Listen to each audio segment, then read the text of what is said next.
La symphonie pastorale de André Gide. Biographie de l'auteur.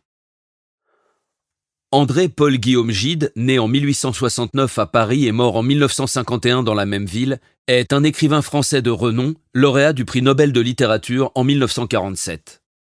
Issu d'une famille protestante, son enfance est marquée par le puritanisme et une relation complexe avec sa mère, Juliette Gide. Sa formation s'effectue au lycée Henri IV et à l'école alsacienne. Sa jeunesse est perturbée par une quête d'identité et une rébellion contre les valeurs familiales exacerbée par son amitié avec Pierre Louis et sa rencontre avec Oscar Wilde. Ces expériences le conduisent à rompre avec le protestantisme et à vivre ouvertement son homosexualité. Son œuvre littéraire débute avec des publications symbolistes, mais c'est avec Les Nourritures terrestres en 1897 qu'il s'affirme. Ce texte célèbre le lyrisme et l'individualisme, mais est aussi critiqué pour ces mêmes raisons. Gide s'impose comme un romancier moderne, explorant des thèmes comme l'arbitraire et l'authenticité à travers des œuvres telles que L'immoraliste et Les faux monnayeurs. Son engagement dans des causes sociales et politiques se manifeste notamment par son voyage en Afrique subsaharienne, où il dénonce les abus du colonialisme dans Voyage au Congo, et par sa critique du régime soviétique après un séjour en URSS, exprimé dans Retour de l'URSS. Gide est également connu pour ses réflexions sur l'homosexualité, notamment dans Corydon, et pour son autobiographie Si le grain ne meurt, où il aborde sans détour sa vie privée et ses amours.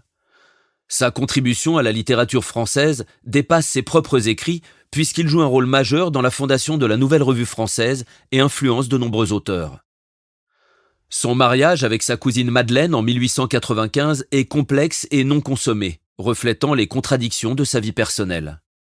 Malgré cela, il entretient une relation étroite avec elle jusqu'à sa mort en 1938. Gide laisse derrière lui une œuvre riche et diversifiée, marquée par une quête incessante de vérité et de liberté qui continue d'inspirer et de provoquer. Résumé de l'œuvre. La symphonie pastorale est un roman d'André Gide publié en 1919. L'histoire est racontée à travers le journal intime d'un pasteur protestant vivant dans les Alpes suisses. Le pasteur découvre une jeune fille aveugle, Gertrude, vivant dans des conditions misérables et décide de la prendre sous son aile, la ramenant chez lui pour l'éduquer et lui offrir une vie meilleure.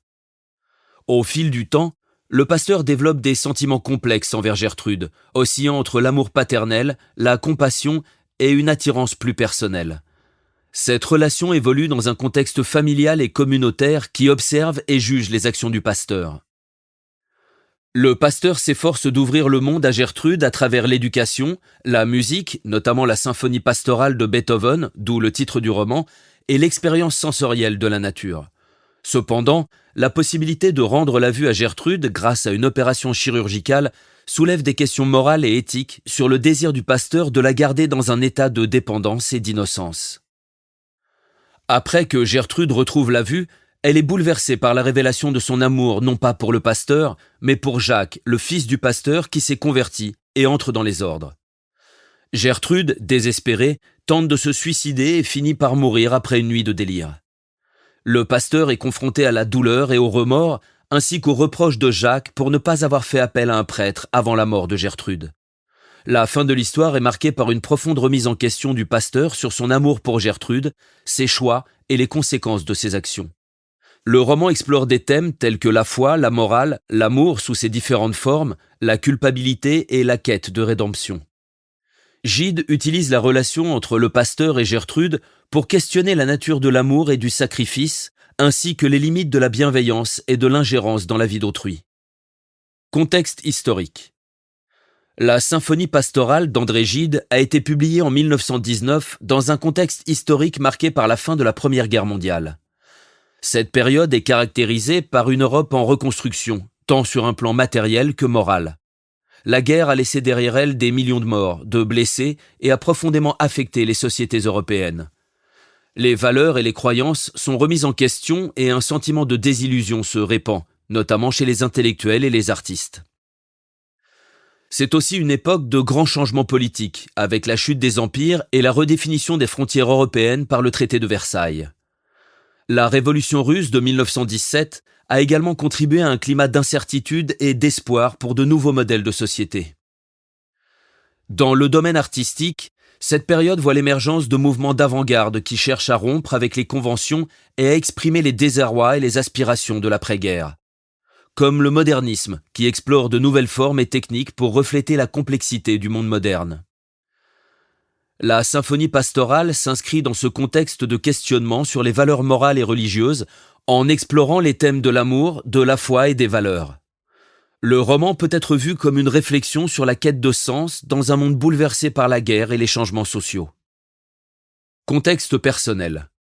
En 1919, André Gide se trouvait dans une période de sa vie marquée par une intense activité littéraire et des réflexions personnelles profondes. Gide vivait une vie compliquée, marquée notamment par son homosexualité assumée, un sujet encore tabou à l'époque.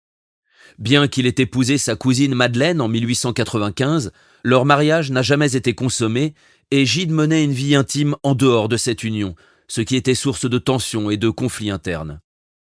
L'après-Première Guerre mondiale était une période durant laquelle Gide, comme beaucoup d'intellectuels de son temps, a été confronté aux horreurs et aux conséquences du conflit.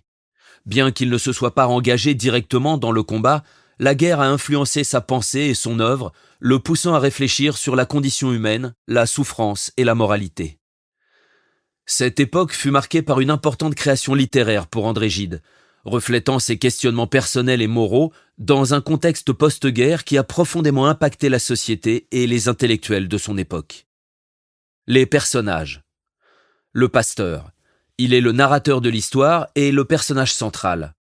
Il est décrit comme un homme profondément religieux et moral, mais qui se retrouve confronté à des dilemmes éthiques et émotionnels complexes lorsqu'il prend sous son aile Gertrude, une jeune fille aveugle. Sa relation avec Gertrude évolue au fil du récit, révélant des aspects de sa personnalité et de ses convictions. Gertrude. Gertrude est une jeune fille aveugle que le pasteur découvre et décide de prendre en charge.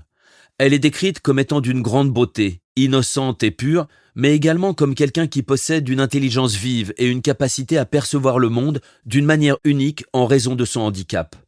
Sa présence et son développement au sein de la famille du pasteur servent de catalyseur à de nombreux événements et réflexions dans le récit. Amélie. Amélie est l'épouse du pasteur.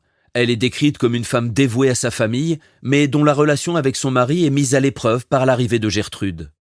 Bien qu'elle ne soit pas aussi présente dans le récit que le pasteur ou Gertrude, son personnage joue un rôle crucial dans l'évolution des dynamiques familiales et des conflits internes du pasteur. Jacques. Jacques est le fils du pasteur. Il est décrit comme un homme sérieux et studieux qui se retrouve également impliqué émotionnellement avec Gertrude. Sa relation avec elle ajoute une autre couche de complexité à l'histoire, notamment en ce qui concerne les sentiments du pasteur et les tensions au sein de la famille.